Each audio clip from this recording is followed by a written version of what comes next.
a Sidelines Live production. Tonight, former NBA player, Notre Dame Lady Irish assistant coach, and host of a Starstruck Podcast joins the show to tell his story of triumph, heartbreak, and success, and a little breakdown of the NBA draft and where he thinks Gator All-American Walter Clayton Jr. and others may land in tomorrow night's draft. Rob Brown of SEC Sidelines will join the show as we talk DJ Lagway's cover moment. Urban Meyer sets a win total for the Gators. And what's the next big thing in the SEC? 9 conference games or a natty? Kicks of the Week takes a vacation for a couple weeks, but we still play a little hyper have at it and get the goods on what's what. We want to thank our sponsors, Meldon Law and Titan MRI. Like us on YouTube and Facebook.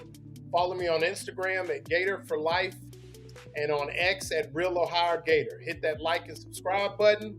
Hit us with your comments, and let's get to it. Tonight I'm joined by someone who I've been wanting to spend some time with since we linked up in Paris a couple years ago. A Dayton native, Meadowdale High School great, host of a Starstruck Podcast, 10-year hoops professional, and assistant coach of Notre Dame women's hoops, Carlos Knox. What's up, bro? Hey, what's going on, Lo? How you doing, man? All right, man. I had to bring you out a little better, man. You sent me a light resume. I had to put that legend in there, you know. How you been? I appreciate it. You know, it's kind of hard to put together resumes to talk about me, man. I want to talk about you. Oh, man, nah. Just hanging out, man. Glad to have you. You know, we got to link up. It's funny. You know, we saw each other either in the airport or we had to go all the way across the pond to link up, man, to see your Lady Irish take on South Carolina a couple years ago. But you're doing some big things, man. You know, things are going well at Notre Dame. But, you know, you got your Starstruck Podcast. I want you to talk about your podcast a little bit. Tell us a story. But you got your own story, and I want to, you know, let our listeners and our viewers in on that as well. Okay. Well, first of all, man, I really want to say this with all sincerity. Man, I love what you guys are doing. I've had a chance to watch a little bit of your show on different occasions. I'm glad you shared it with me because this has been truly, you know, just a delightful moment to kind of see you shine as well. You know, we came from the same high school and same city, so I've always admired the people that's coming out of the city and doing some great things. But yeah, man. Well, I appreciate it, man. You was a young buck coming up, but everybody could see the greatness, man. And I remember coming back from college to check y'all out, and y'all had a whip, and you and Andy and Sean and everybody, Big Shep, and everybody was getting it in. But yeah, man, it's good to see how we've all grown and become the men we become, and it speaks to the place we come from, the people we come from, and just, you know, what they put in us to no matter what happens and whatever adversity, we just keep chopping wood, man. For sure. That's Dayton, Ohio's finest there. Yeah, but like you were saying, you know, I've had the opportunity to go into something that is really a passion of mine. When you talk about my podcast, it's called a Starstruck Podcast. And the reason why it's a starstruck, you know, the word play is, you know, it represents my journey, a star being struck by adversity, where it takes resilience, determination, you know, and just a fighting desire to be better and get over something. So everybody that I bring on, you know, I try to make sure that they have some type of seriousness to their conversation. But, you know, we have a good time as well. But when it comes to the moment, you know, what's your starstruck moment? Most of the times from an athletic standpoint, it's, you know, depression. It could be anything from injury to rehabilitation, drugs and alcohol, just a lot of different things that, you know, real life athletes go through. So I wanted to make sure that I made a special platform for people to come out and kind of talk about it. And not only that, for people to receive help that may be going through those situations. So the Starstruck Podcast is doing well. We're really getting up in the ratings and the viewership, and it's moving right along. But it's definitely my passion. Yeah, we're on with Carlos Knox, Notre Dame assistant women's basketball coach, host of a Starstruck podcast, uh, NBA veteran, pro player from America, Europe, parts in between. Speak to your journey, Los, and then kind of as you speak to that journey and kind of your background, your playing days, but speak to then your guest list, man. You've had some phenomenal guests on. Tamika Catchings. I saw Simone Augustus, but you've had some others. And we kind of an SEC type show, but you had an SEC great on before, one of the SEC's finest. And so just speak to all that and how that comes full circle with you, your journey, your guest, and your podcast as a whole. Absolutely. Well, first, basketball is my passion. That's my love. I'm an assistant coach for the Notre Dame women's basketball team now, but I was 12 years in the WNBA, and I was 20 years on the men's side. I've coached overseas. I've coached in Dubai, coached in Italy, France. I've done a lot of different things when it comes to the coaching ranks. But as a player, that's where it started for me. I was an all-time leading scorer for 2 years straight in college at IUPUI. And then I ended up playing a year with the Indiana Pacers. And I played 9 years overseas, 3 in Treviso, Italy, 3 in Cherokee, Croatia, and 4 in Ulm, Germany. So we, I've had a lot of good experience when it comes to the game of basketball. So just to kind of get to where I came with the concept of my podcast, as a junior in college, I was having a tremendous year. And, that was back in 1996, 97. So the ACL injuries and some of the things that are happening in today's game, that they're bouncing back 6 and 7 and 8 months. Well, those were career-ending injuries for us. So what happened was, as a junior, I put my name in the NBA draft.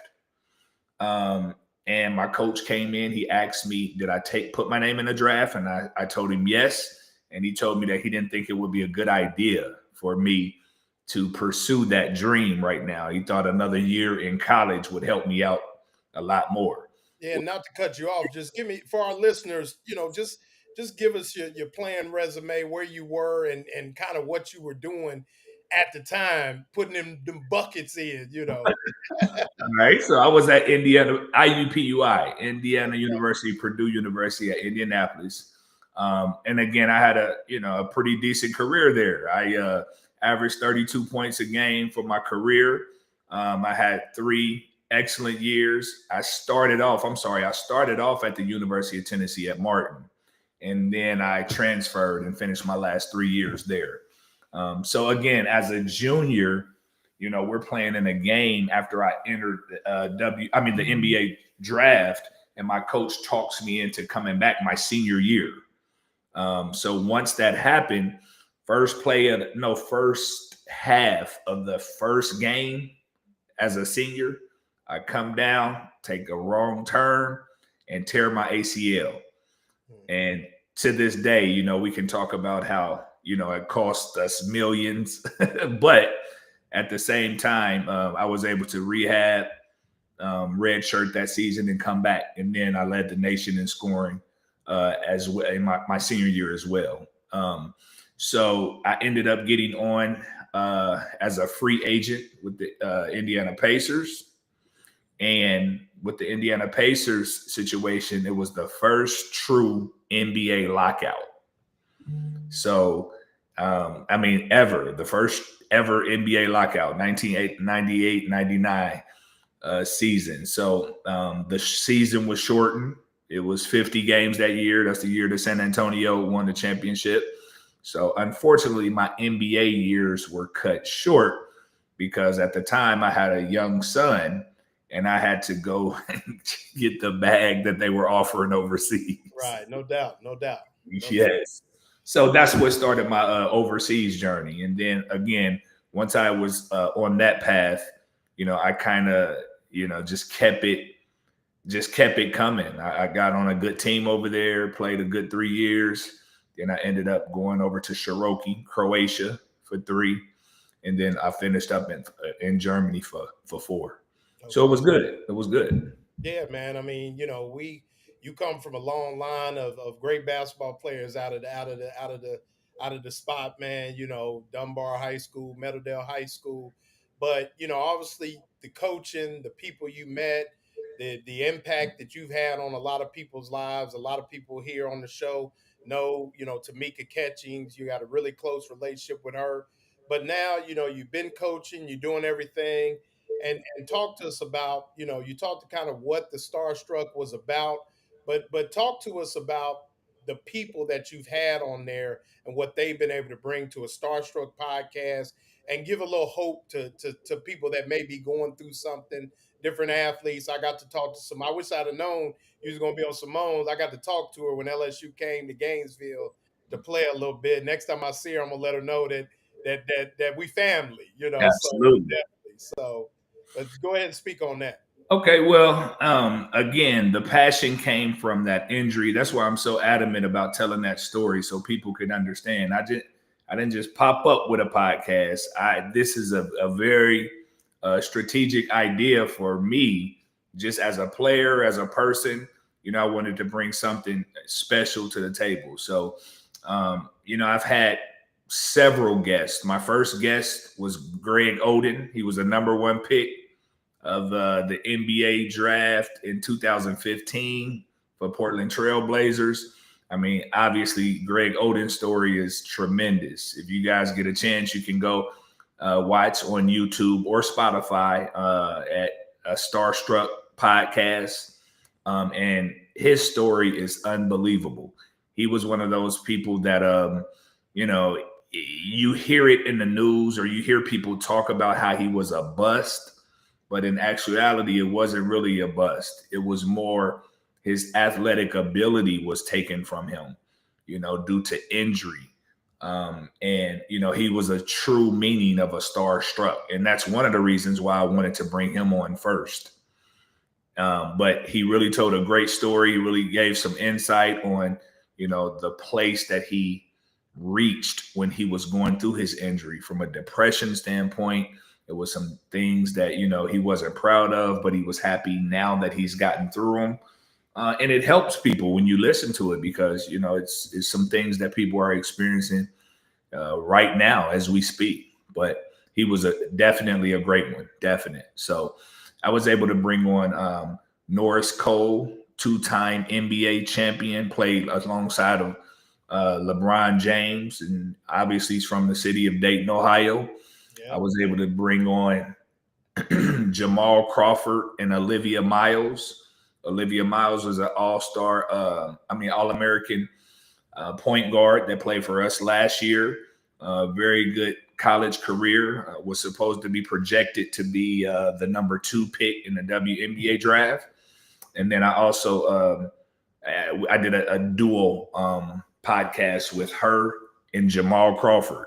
And everybody knows he 5-time 6th man of the year in the NBA. Just has a million accolades. I mean, he's definitely one of those special players. Definitely. Then I brought on Gordon Hayward. So Gordon was a guy that, had the injury in front of the world, against LeBron's team. They're playing first quarter. He goes up. I think it was the first play of the game.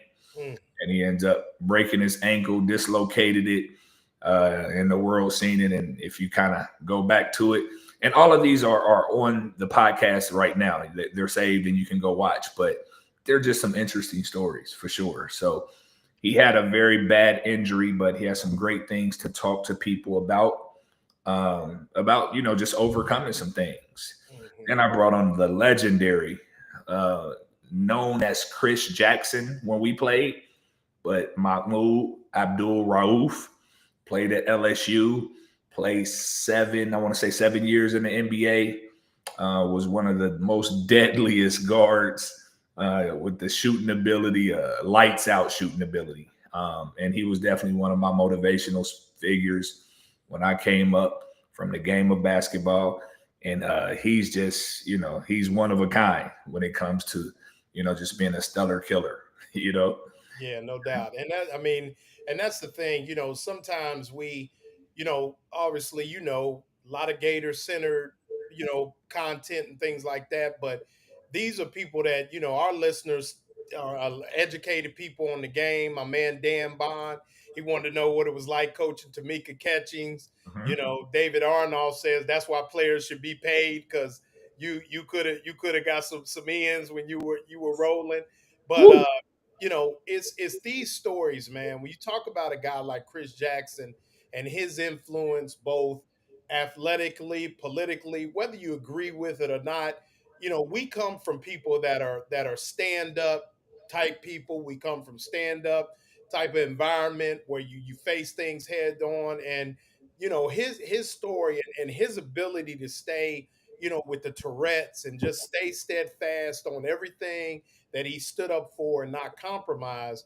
I mean, that's really to be admired for not just a guy like Chris Jackson and or Mahmoud Abdul Rauf, with all respect, and then somebody like Tamika Catchings, who has also made her mark and has not compromised certain principles to really stay solid in the game. Yes, for sure, for sure.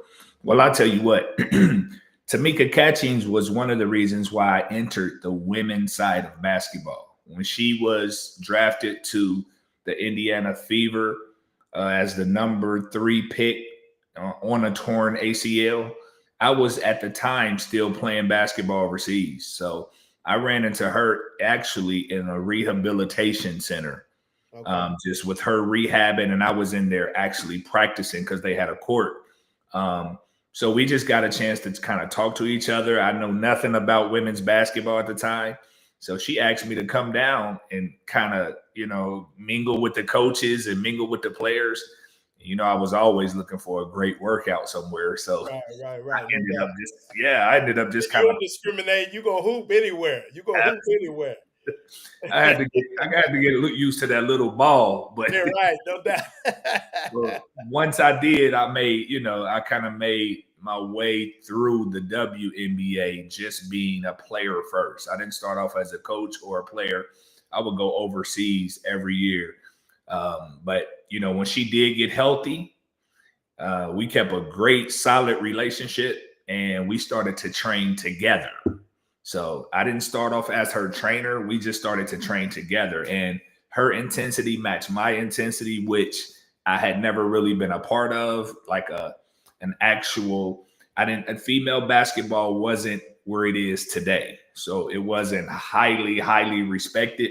And that's with all due respect. I'm saying it from the standpoint of me being on the men's side. It was different. It was different for us to kind of compete with female athletes. But what she shortly showed me was she was not only a competitor, but she was very solid from a physical standpoint. So one thing led to another. We got so good together, man, that she asked me to come down and kind of meet the coaching staff. I got in the coaching staff, vicinity of the coaching staff, and they offered me a job. Yeah. Hey, As that's the player, man. yeah, Right. Absolutely. as the player development. Right. And when I say we have been attached at the hip since then, I mean, we won the national championship in 2012. We won 2 Eastern Conference finals together. I mean, she's a 5-time WNBA Defensive Player of the Year, 17 years with the same organization. 12-time All-Star, rookie, NBA rookie, WNBA Rookie of the Year. So I mean, I can go on and on, but she's my true family, and I trained her for years. And the thing that I love about her, she gives a lot of flowers when it Right. comes to No that. doubt. No doubt, man. But before we get you out of here, we want to get some expertise from you first, man. I'm gonna put you to work. You be my draft analyst for the night. I know the NBA draft is coming up tomorrow. Like you said, you know all about that. You know about the process. But obviously, Gator fans gonna be tuned in tomorrow night. to see where Walter Clayton Jr. is going to go. The first team I mean, it's crazy, Los. The first team All American in Florida history. Did you know that? I did not know that. Yeah, he was I mean, you talk about Noah, Horford, Yes. Horford, my man Vernon Maxwell, my boy Bradley Beal. I mean, the name. I was shocked when they put that out. I mean, everybody around Gainesville was like, "Wow, the first with everything." But you kind of watched his rise. I know you watched every game, watched the championship game. But when you analyze a player, and you've seen them all shapes and sizes, what does he? I mean, what stands out to you about his game that makes him, let's say the good thing? What can make him a great pro? And then maybe some of the things that may hurt him that could be a lottery pick. I've seen everything from lottery 13, 14, right on the back end of the lottery to I think the Nets at like 27, 28. But speak to his game. You enlighten our viewers on what Walter Clayton brings to the game. I mean, they saw it, but when from a coaching standpoint, or i.e. someone scouting a player at that level, what Clayton brings, and then what may be some of the issues he may deal with that has him dropping to that late first round. Well, I tell you what, as an evaluator, as a scout, as a coach, one of the things that stands out to him when you walk in the gym is his quickness, his speedy quickness, his ability to create at a high level. He's an excellent playmaker. And I say that lightly for a lot of players because you have to be special. That means you can see in all 5 directions. I mean, from my standpoint, from my player standpoint, in all 4 positions, including myself, he has the unique ability to, again, create his own shot. That's number 1. Number 2, his ability to run a team from a vocal standpoint. I mean, he imposes his will. You can tell that he has his team's complete focus and respect. They understand what he can do. Obviously, coach runs some great things for him to get abilities and get his shot. And he puts him in situations where he can read, he can drive and kick. His vision is good. I really like the way that he approaches the game. I do. Okay. And lastly, with him is I like his ability to take a bump. Like, he's strong, he's sturdy. He's a guard that can get downhill and really take a bump. His ability to read the defenders once he gets to the paint, whether it's a floater, whether it's a dump down, whatever it may be. I just like his keenness, his way of learning and understanding how his defender is defending, and his ability to either distribute or shoot it. That's on a positive note. I think on the negative side, there's not too many. Number one thing that's going to help him is the amount of guys that are staying in school now. With this NIL, it's a lot of people that are going to be staying in school. So obviously, some people that were going to be projected high can be either even higher, or some people can go lower. It just depends. Well, in his particular case, I think determining whether he's a real 1 or 2 is going to be big. He's obviously in an era where positionless basketball is now taking precedence. So that's good.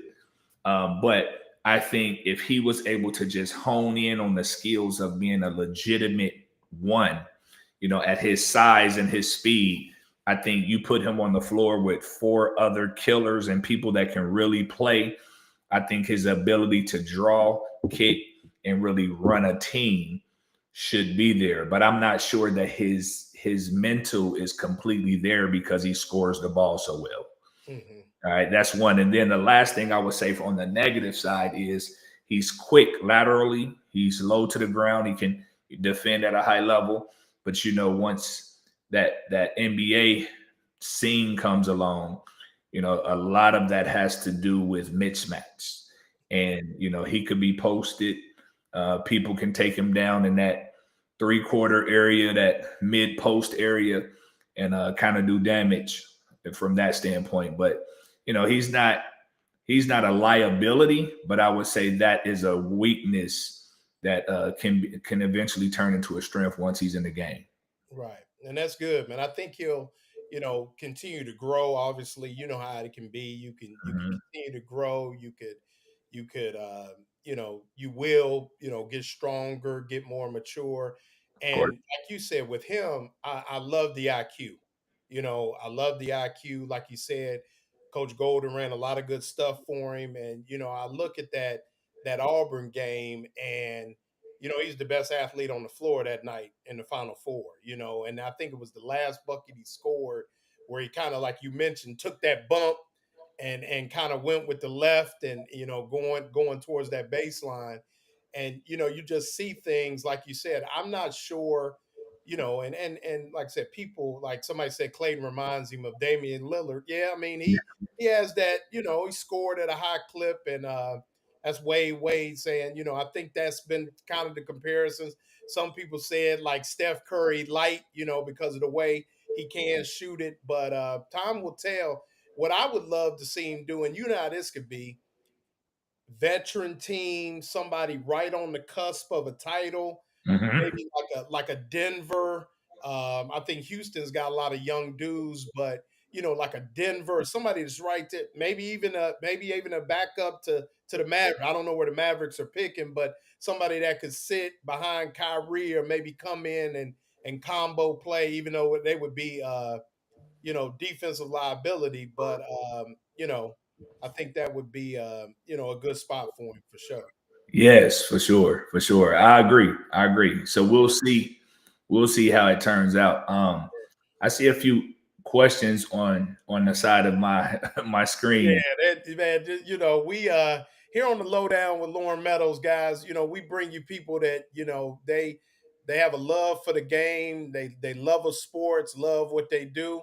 And Bruce Green, Carlos Knox is somebody that's been in the game, touched a lot of people's lives, played a lot of basketball, played at a high clip, and can speak about the game. And that's what we, the thing we do here on the Lowdown with Loren Meadows and our partner shows, the Buddy Martin Show, SEC Sidelines, is we bring you real people, So that's what I mean, you got that. So right now, ESPN has, I think he had 2 workouts with Miami Mhm. and canceled the rest of his workouts. So and I think he's a Pat Riley guy, a hard hat type of dude. I think he'd do well with Spoelstra. You I know, agree. I yeah, agree with that. I yeah, do. Yeah, yeah. he has the pedigree. He has that type of feel, that type of athletic ability, and Spo like guards that like I said, impose their will on the Mm, game, and I right. think he can definitely be one of those guys. Yeah, no doubt. Well, we play a little game, man. We call it hyper have at it. So I'm gonna get you involved. So All right. hyper have at it. Like, so if it's hype, nah, you ain't messing with it. If it's have at it, yeah, go ahead. I'm with it. So that's the hyper have at it. You think Walter Clayton Jr. would be a good pro? Hyper have at it. I say have at it. Okay. I say have at it. Why so? I mean, you gave us some reasons, but put a bow on it. I think when you have a person that's capable of performing at the level that he performed in, the championship game, and even though he got off to a slow start, he got off to a slow start, but he was able to again impose his will on the game and remain solid throughout throughout the remainder of the game, throughout the course of the game, just understanding exactly what needed to be done. And I think to be a pro, no, I know as a pro, when you go in, you have to be willing and ready to adjust. But sometimes your IQ, your athletic ability, and just some of the things that you're capable of getting done, you can't pass up on a guy like that. You can't. Right. Yeah. No doubt. I mean, no doubt. So hyper have at it. I know you were at game 7 of the finals. You know, a lot going on in the NBA, a lot of moving and shaking. I saw that Drew Holiday is going out to Portland Trail Blazers. Durant with them young Thundercats in Houston.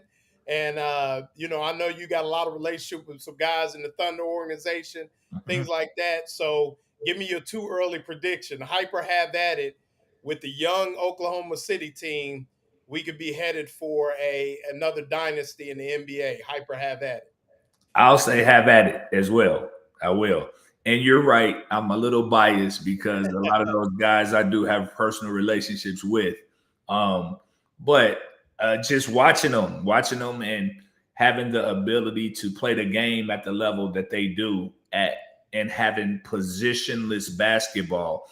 If you look at them, you know, they're so good at sharing the ball. They're so good at picking up on when and what to do at what times. You know what I mean? It's just I don't know, the way they flow and the way they fit. I think they may need a few more pieces just to, you know, be consistent. But overall, their defensive schemes, they're one of the hardest defensive teams I've seen play. And when I talk about needing a few more pieces, strictly for depth, strictly for different looks when it comes to, you know, offensive situations and people may not having the game that they need to be having. You know what I mean? Right, no doubt. Hyper have at it. Carlos Knox is one of the top 5 guards to come out the city of Dayton in the history of the city. Have at it, man. What do you mean? 100%. Okay, well, now, okay, you know, I know you're gonna put it out there, and I'm gonna put it out there too that I had the man Carlos Knox on. So give me your top 5 from the city, top 5 guards from the city of Dayton. The top 5 makes guards. you mad now, but you got to stand on it. Of course. Okay. So number 1, you can't say anything without saying Dwight Anderson. Everybody knows that. That's number 1. No doubt. And SEC fans know about Dwight Anderson, Kentucky, absolutely. The Blur, you know. All right. Number 2, I'm going to have to say Ivan Hoggy Patterson. Okay. Shout out to Hoggy, my man. Number 3, I would have to say Jamie Skelton from Metal Deer. Okay. You know who I'm going to put at 4? I'm going to put Ron Harper at 4. Okay. You about to make somebody mad, I'm going to tell you.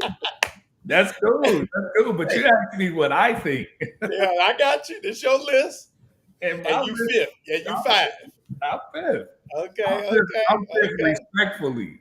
Okay. Respectfully. All right, I got you. I'm 5th, but I don't necessarily know if I mean that I'm 5th. Right. Well, I'm trying to get a certain guard from Dunbar on the show sometime soon. So, you Brown? know. Well, him too, but the Brimology, my man Mark Baker. Oh my God, yeah. We probably had to do a top 10 to get some arguing going, you know. Absolutely. Yeah, no doubt. Say hello to Rob Brown. Rob, how are you? Been listening to y'all. It's really, you're talking about the NBA. Being a Grizzlies fan, you know, the Grizzlies have gotten in the Final Four, and that was really cool for the city. And then the Thunder win it all. That has never happened there before. And that, if y'all seen the parade, the video from it, I mean, the town's just gone. Oh yeah, it's jumping. Yeah, I mean, they ain't had nothing but softball in Oklahoma City before the absolutely. Thunder. Yeah, no doubt. Yeah. That is so true. Yeah, that was good, man. That was good. It was nice. Yeah. Well, absolutely. I mean, the NBA needs something to get their ratings back. And you know, John Morant here in Memphis, he signed that $250 million contract, and crazy things started happening. Of course, lots of crazy stuff happens, and it just attracts you. But he is an elite talent, and I just, man, when you go to an NBA game, it's 10 times better than watching it on TV. There's nothing; they really are entertaining, especially when you're courtside. Exactly. Now that's no lie. And, you know, the energy and the people that you don't even understand the magnitude of what if it's a word, fansmanship. I mean, they turn into different people when it comes to, being a fan of their teams. And I've been, blessed just to be a part of it on both the player and coach's side. Well, I've got guys I worked with would give me their 4 tickets, 2 rows off the court behind the bench, and 2 parking passes in exchange for deer and duck meat. They just loved it. they ran one of the trading desks on the floor, and they go, Brown, 4 tickets. Give me some venison. I'm like, all right, I'll go. But my dad was courtside at a game one time, and he's now 96, when Yao Ming dove for a loose ball and landed in his lap. He said he's the largest human being to this day he has ever connected with. And he said, excuse me, got it up and got it. Luckily, he lived. Man, that's a big one right there. Bigger than see Kevin Durant posting up from the baseline. I mean, and just draining threes. And you watch LeBron James play, and they've got 45. It's crazy. I mean, how good these guys. And it used to be 35 or 40% of the crowd when the Lakers came would be Lakers. The longer the Grizzlies have been in Memphis, but Kobe will always be an iconic figure, loved by people from every fan base. So that's part of that. But that's what's cool. I still got a Lou Alcindor card. Oh, yeah? Can't find it, though. Yeah. Oh, my God. You need to keep that. That's going to be worth a lot. I know. Yeah, well, if you can find it, you got to find it, Rob, for sure.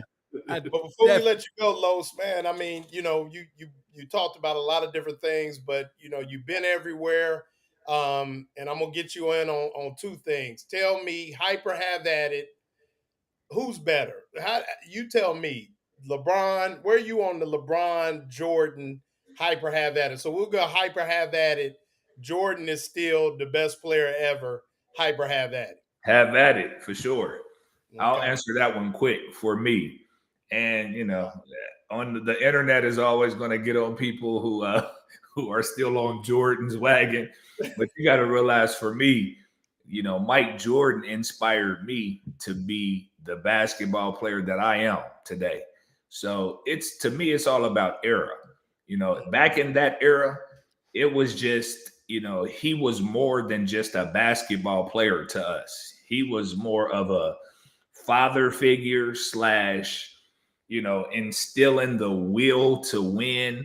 I mean, he had McDonald's commercials, stay away from drugs. I'm talking about when you're young and impressionable. He had a tape, Come Fly With Me, that, I mean, I watched it until it ran out of viewership.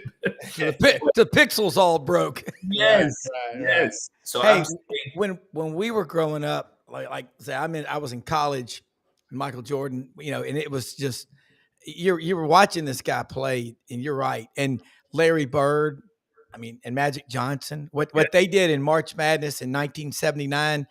Dick Enberg, Kenny Loggins, that song, If This Is It, that just grabbed a section of America, and it's only gotten bigger. They annuitized March Madness with Indiana State, the Sycamores, against Michigan State, and just that rivalry, Bird and Magic. God, that's what I consider the NBA. I love Michael Jordan, and I got to work when I worked at Regensburg and Keegan. Jimmy Sexton and Kyle Rote Jr.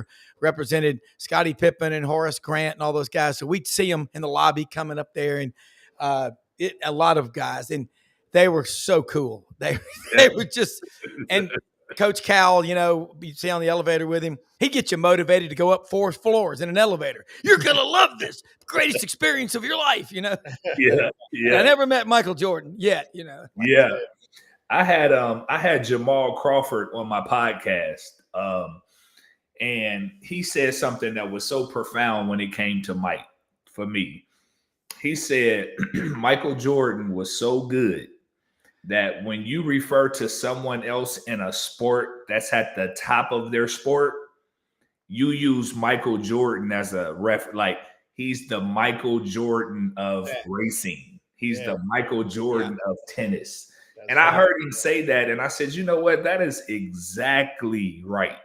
Because he just, to us, he was everything. But that's no knock on anyone that loves LeBron, loves Kobe. I'm a greatness guy. And you know what I mean by that is, yeah, it's apples and oranges. Yeah, I respect greatness. It's very difficult for me to just all out say this person is better than this person and this, but what I do know is the influence that Michael Jordan had on not only me, but look at 20, 30 years later. Yeah. I mean, still the top selling shoe, still yes, this is what I'm saying.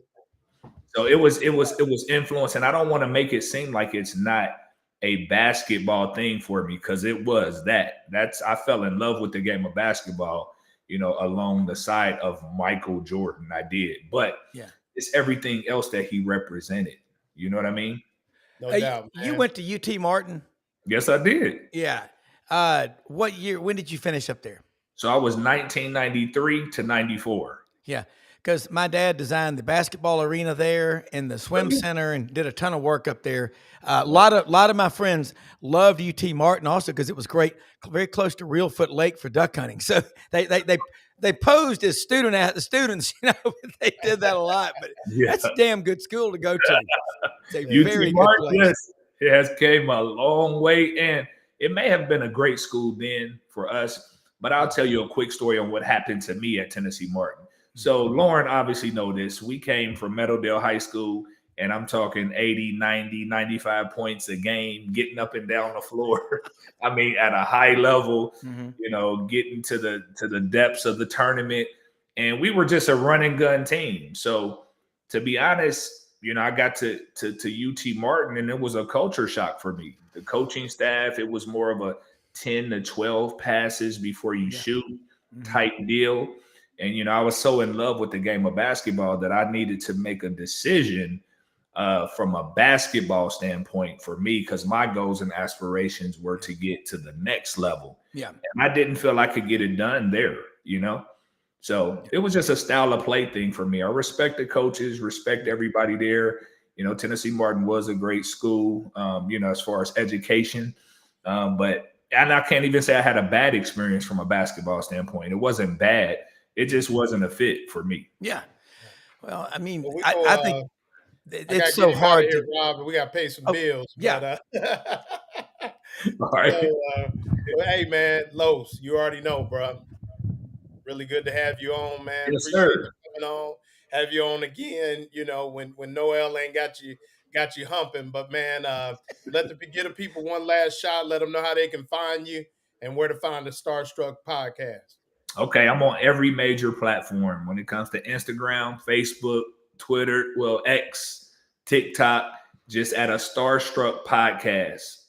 All right, website of starstruckpodcast.com. And you can find us on YouTube. I'm dropping episodes every Wednesday.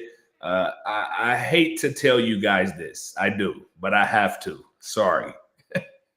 No, I'm just kidding.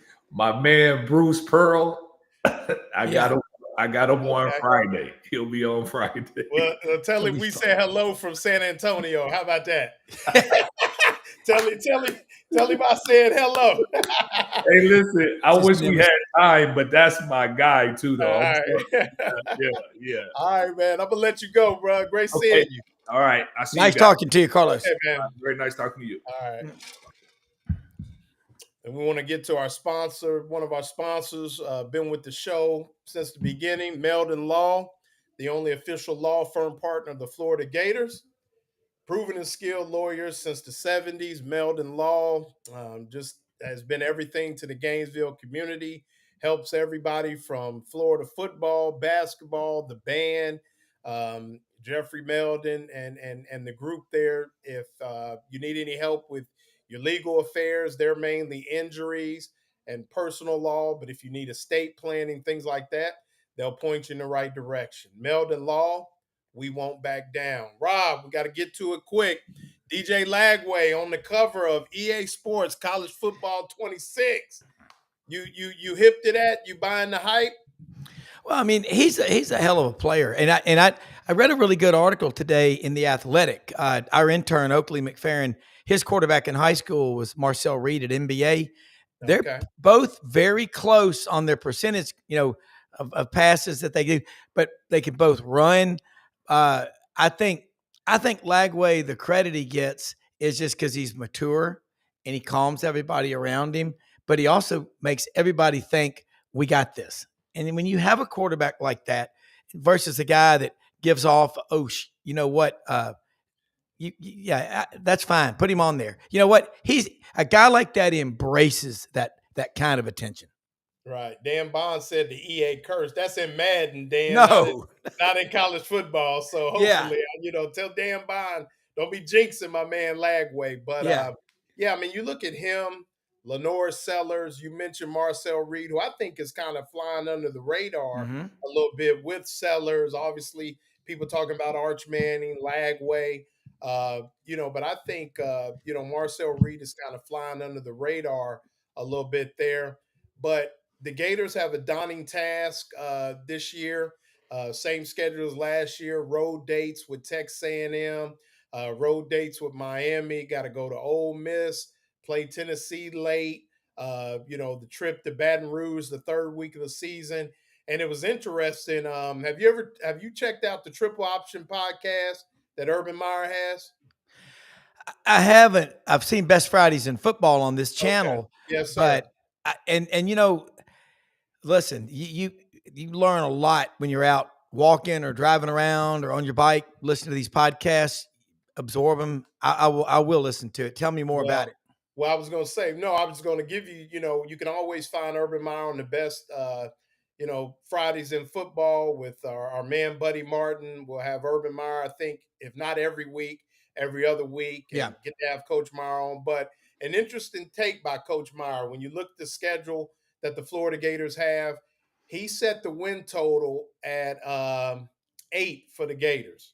I know you're a little bit more bullish on the Gators, but Urban Meyer kind of set the tone at 8. So, I guess what we could do is what I wanted to do is kind of go down the schedule and talk about, where we think the Gators may slip up and see where, that the Gators may end up, at least as far as the record is concerned.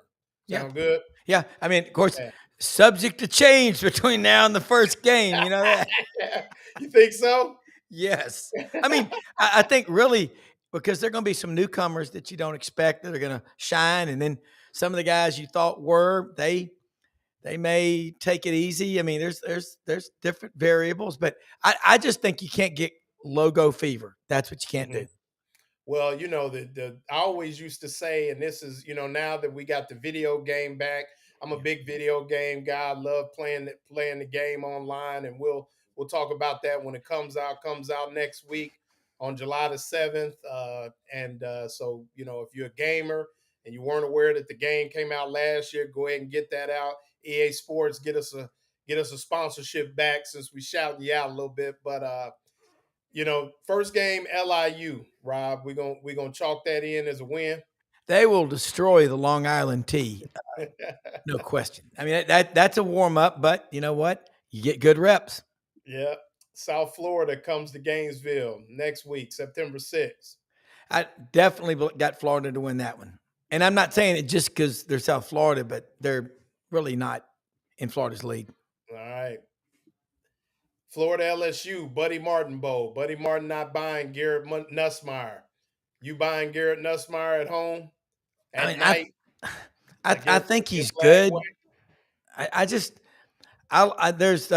He's been there 5 years, and they lost badly to A&M. I don't buy it. No, I don't. I just he doesn't put that team on his shoulders. I know this is his 5th year at LSU, but no, he's not that kind of guy. I mean, he's a good guy. He's not as good as Lagway. Some upgrades at receiver at LSU. They got Barian Brown from Kentucky, so we'll see how that pans out. Canes, September 20th. Man, the Gators have got to go down there and just obliterate. But that's going to be a tough one on the road. I mean, Cristobal's really building a culture down there. They're really good on the line of scrimmage. That's going to be a line of scrimmage, probably not as high scoring as people, two really talented teams. But I got the Gators going 10-2. I think they'll end up being 6-2 in the SEC. So I got them to win at Miami. Okay. And what could be the most anticipated game in Gainesville in quite some time? October 4th, my birthday weekend. Texas comes to Florida. Coach Spurrier says that Arch Manning is talented but unproven, and let's see. He thinks a lot of the young man, but still not proven. Facing that swamp crowd. If the Gators are 4-0 at that time, what do you think? Well, you remember Texas went on the road last year to Vanderbilt, escaped 27-24. Texas is replacing 4 starters on the offensive line. You don't want to go on the road and get sacked 7 or 8 times like Florida did to LSU last year. Remember how good LSU's offensive line was supposed to be? Had only given up 6 sacks going into the 10th ball game of the year. Yeah, and they had 2. Pro Football Focus had 2 offensive linemen on LSU's team. They were generational players. I didn't think so. Okay. Then the next week, got to make the trip out to College Station. Rapid fire, win or loss. I think I'm not going to pick which one. I'm saying you're going to split the Texas schools. Okay. Thing about Texas A&M, they lose guys, but man, they do a great job of bringing them in. They're very good on the portal. Remember, LSU brought in 12 4-star players in the portal, but Brian Kelly loses 3 games every year. This will be his 4th year. Something's got to change, and he's had Nussmeier there. He had Jaden Daniels. Even with Jaden Daniels, what'd they do? No rings. Yeah, no doubt. Mississippi State comes to Gainesville. Dub. Clubbing baby seals on that one. It's going to be ugly. Worse than last year, huh? Yeah, I mean, they may have to get the Humane Society to stop that one in the 3rd quarter. Right. That will be ugly. And I think Mississippi State's on the road at Florida. When Florida fans are feeling a championship, that's the worst place you can be playing as an opponent, because there's just it's like that smell when it rains. You can just you can feel it in your bones. They can smell it. They can taste it. They don't care if it's 180 degrees and humidity. That will not be a good place to be.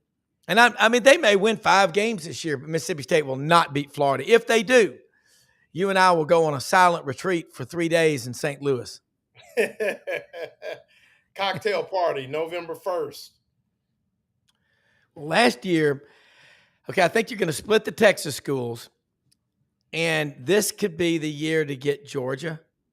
It's 20-20 with 7 minutes left. Lagway gets hurt last year. And what were you down to at that time? Your 3rd-team quarterback? Yes. Last year? Technically, yes. I mean, you lose 34-20. Georgia's tough as nails. I mean, they'll be up there in that 10. I think this is the year that you get. Yeah, you'll get them. And I think when you go to Ole Miss, that's the one. That's the other one. You're going to split the Texas schools, and Ole Miss will beat you in Oxford. That's the biggest game since Georgia last year. Here's what I'll say about the cocktail party. I think for the first time in a while, probably since COVID, that both teams, you could say, man, it could go either way this weekend. First time in forever. I totally agree with you. Yeah, it's a 1 point, line. I don't know. And then the Vols and the Noles both go down at Florida. Yeah, I mean, Roman Harper, we were talking with him last week in Memphis when he was here. He thinks Tennessee's in that 7-8 win deal. I mean, he's watched a lot of tape on Aguilar, the quarterback. Mm-hmm. He just goes game after game, stupid turnovers. It's a careless. I mean, why do you do that? What Steve Spurrier said today is a harbinger of things to come. I say things, I mean, listen, I'm not putting myself in his, I don't mean that. But I say the same thing. I go, if you're so good, if the backup was so great, why wasn't he starting? Yeah. Yeah. I mean, Quinn Ewers is good, but he could have made $8 million allegedly to stay in college another year. Now he's a 7th round draft pick, and he'll make about 650, 700,000. So, that's why guys are staying in school longer, by the way, not because they love class. Yeah, and to quote the great Steve Spurrier on another duly noted podcast, my question is, if he's that good, how come they let Quinn Ewers play all the time last year and he was a 7th round pick? You got to love Coach Spurrier, man. But you know what? He's honest. Yeah. I love that guy. I did when he was coaching Florida. I mean, everybody I know, we were like going, you can't help but love him. You know why? Because he wins. All right. Take us out the door, Rob. Hyper, have at it. 8 or more wins for the Gators. I got him at 10. Have at it. DJ Lagway will be the first team SEC quarterback. Hyper, have at it. I think it's going to be him, Nussmeier, Lenora Sellers. Gators are, I think politically, Nussmeier's got so much momentum. It's a toss-up. It's not that he's not good enough. It's just I know how this game is played, and so do you. But right now, I think it's going to go to based on seniority. That's what they'll do. And to Nussmeier's credit, and he's good. Don't get me wrong. Well, no, and not only that, he's got Sellers and Lagway in Baton Rouge this year. Yeah, and I you can't help but he's a good guy. I mean, but DJ is too. Yeah, and Lenora Sellers. Lenora's played soccer. 32 games, 25 goals. What an athlete. Right, no doubt. Can't beat that. Great feat. So who you got on the show tomorrow, Rob? Got tomorrow morning, going to have Jason Caldwell. Hold on. Another decommitment from Auburn. It's getting bad. We're going to he's going to explain what's going on. We're going to have Dudley Dawson, Hogville.net, Vince Ferrara from the Sports Animal up in Knoxville. Tried to get you. I know you've got meetings tomorrow. So got waiting on one call back here. But we'll get into it with our EP, Brendan Martin. It'll be awesome. That's Carlos Knox. Isn't he at Notre Dame now? Yeah, he's at Notre Dame now. Yeah. Wow. So good dude, man. Known him. Yeah. We met, I think we've known each other for quite some time. So another Ohioan. Another Daytonian at that. So Daytonian. Yeah, no doubt. What is the deal with that state? Yeah. Hey, man, they make us strong out there. But before no, it really is. And speaking of strong, our sponsors at Titan MRI, Joe Calorio was with Highfield MRI. Now it's Titan MRI and Imaging. Locations in Gainesville, Lake City, and soon to be in serving Valdosta, Georgia, and soon to be in Ocala as well, giving great service, serving patients in that I-75 corridor. No insurance, no problem. You're claustrophobic, big MRI machines, got everything you need to make you feel straight. Titan MRI and Imaging, the best there is. And with that, we're going to say goodnight, Rob. It was great having you on. Oh, yeah. Shout out to Carlos Knox again for joining us from a Starstruck Podcast. And we'll see you next week, recording live from somewhere. See you guys. Thank you. I love it. Good night, John Boy. Yeah, boy, good night.